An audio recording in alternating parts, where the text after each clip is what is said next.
మేనిఫెస్టోను అమలు చేశానని పదే పదే పదే పదే అబద్ధాన్ని చెబితే అది నిజం కాదనేటువంటి వాస్తవాన్ని ఈవేళ జగన్మోహన్ రెడ్డి గుర్తుపెట్టుకోవాల్సిన అవసరం ఉంది.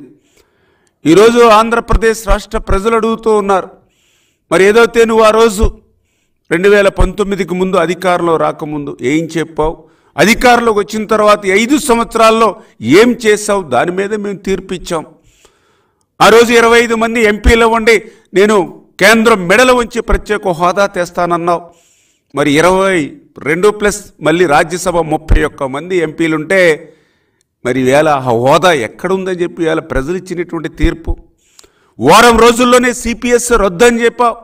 మరి వేల వారాలు గడిచినా కూడా మరి ఆ సిపిఎస్ ఎక్కడని వేళ ప్రజలు తీర్పిచ్చినటువంటి పరిస్థితి.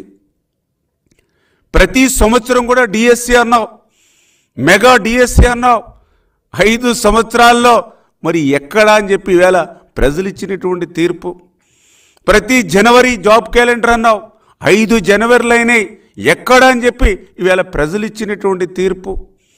ఆ రోజు సాక్షాత్తు అసెంబ్లీలో పోలవరం 2020 జూన్ కన్నావు, మళ్ళీ 2021 ఆగస్టు కని చెప్పావు, మళ్ళీ 2022 డిసెంబర్కి పూర్తి చేస్తానని చెప్పావు. మరి పోలవరాన్ని ఎట్లా ముంచేశావు, ఈవేళ ప్రజలు ఇచ్చినటువంటి తీర్పు. ఆ రోజు ప్రతిపక్ష నాయకుడిగా అమరావతిని స్వాగతిస్తూ ఉన్న 30,000 ఎకరాలు పైబడి రాజధానికి ఉండాలని ఆ రోజు అసెంబ్లీలో చెప్పి అధికారంలోకి వచ్చిన తర్వాత అమరావతి కాదు 3 ముక్కలని చెప్పి ఏ 3 ముక్కలైనా ఒక్క ఇటుకు కూడా పెట్టలేనటువంటి నీ అసమర్థతకి నిన్న ప్రజలు ఇచ్చినటువంటి తీర్పు. అధికారంలోకి వచ్చినటువంటి వారం రోజుల్లోనే ప్రజావేదికను కోల్చడం ద్వారా ఏదైతే నీ అరాచకత్వాన్ని ఈ ఆంధ్రప్రదేశ్ రాష్ట్రంలో ప్రారంభించావో దాన్ని వ్యతిరేకిస్తూ ప్రజలు ఇచ్చినటువంటి తీర్పు. ఏదైతే ఒక ఎస్సీ ఎస్టీ బీసీ మైనారిటీలు ఎవరైతే ఉన్నారో మరి అటువంటి వారికి సంబంధించినటువంటి 138 సంక్షేమ పథకాలు ఏవైతే రద్దు చేసావో దాని మీద నీకు ప్రజలు ఇచ్చినటువంటి తీర్పు.